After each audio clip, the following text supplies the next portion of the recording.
Hey guys, welcome back to my channel. Today we are reviewing Saltburn, a film which I was really looking forward to. I think tonally and topically it looked really interesting. From the trailers you couldn't quite decipher exactly what the film was going to be, which always just adds an element of intrigue. It just looked like a really quirky independent film with a great voice, and the people involved are all kind of cast and crew who don't normally miss. So it was definitely one on my watch list for the year. I think it defied what I thought it was going to be and also reaffirmed exactly what I thought it would be at the same time. It's a film about the class system and class differences. It's a film about familial wealth and heritage. It's a film about entitlement, the differences between inheriting something and working for it. It's a film about lust, sensuality, controlling impulses. There's so many elements imbued through this one very simple but very surgical narrative. It kind of morphs and molds as the film progresses. And I love just the elusiveness that the tone of this film had. I think the film does a fantastic job with its cinematography, with its lighting, with its editing. Particularly with the lighting, I think the film does a really good job of going from these beautiful natural light aesthetics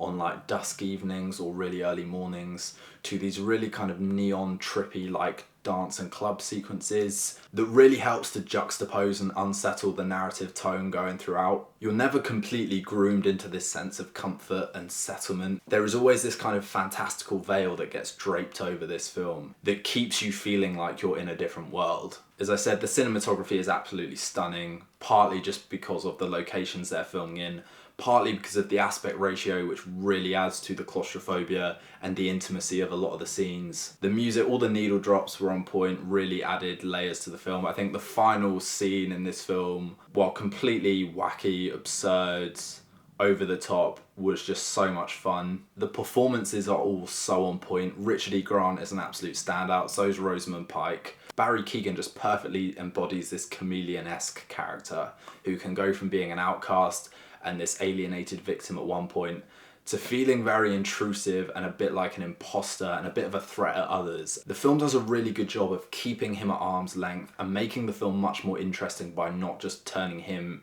into a straight up victim. A lot of the characters feel like caricatures and there is a lot of comedy that comes with that, but there are enough characters who feel multifaceted, given lots of different dimensions and lots of edge to really kind of like tuck into the substance of this film. And then comes the final act, and this is where the film, for me, took a dive. I think there was a point in this film where there was a natural end point, and then another 25 minutes happens. There is a plot twist that I think will divide audiences. For me, it didn't work. I don't think the film needed it. It felt slightly misjudged, and it slightly tarnished the preceding hour and a half that had come before it. The film really flirts with being overly gratuitous, overly exploitative, overly absurd, but it never goes so far over the line until that final 20 minutes of the film, where I think it just lent into everything with a bit more bluntness